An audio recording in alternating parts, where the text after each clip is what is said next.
Most of us learn our most critical lessons only after the damage is done. We understand the reality of betrayal or the ceiling of our own endurance only once the system reaches the limit and breaks. Professionals often walk into the same recurring traps.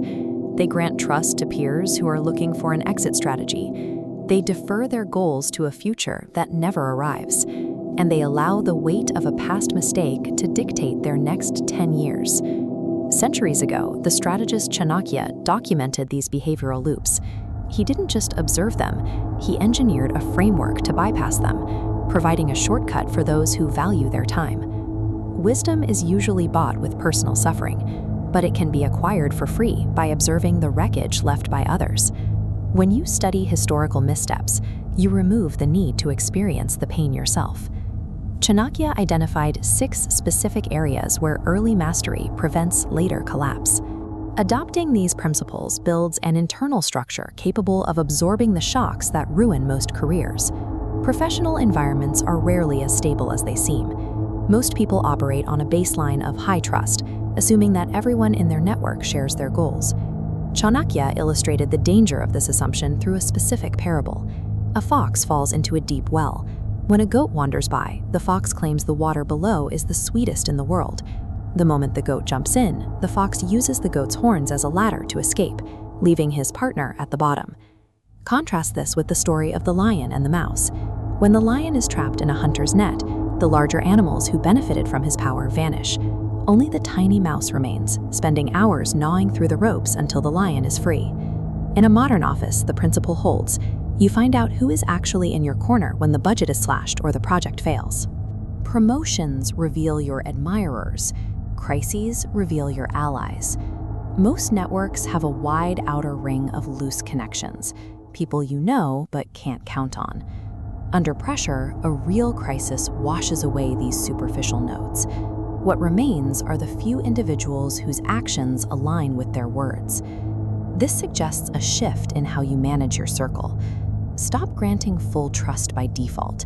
Treat it as a high-value commodity that is only earned through consistent observation over time.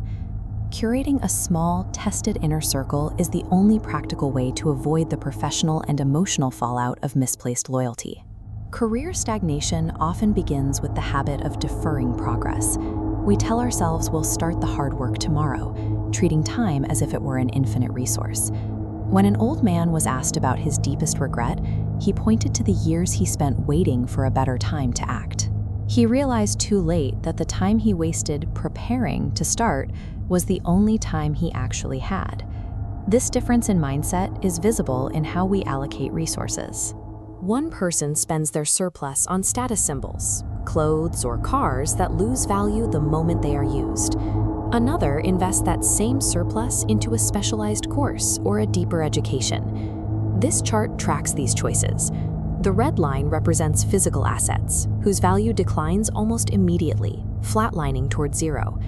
The green line represents self-investment, like a rare skill. It accrues interest over a lifetime, following an upward trajectory that no economic shift can take away. Choosing this path means choosing a long-term advantage over immediate comfort. It turns your current time into future security.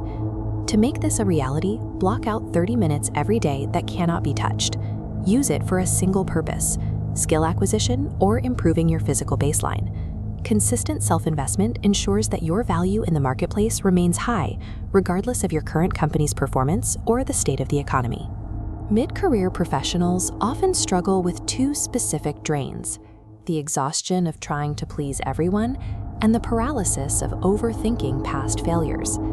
Think of an oil lamp that tries to light every room in a house at once.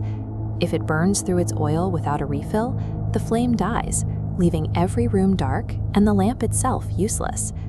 Contrast that with a king who, after a total defeat,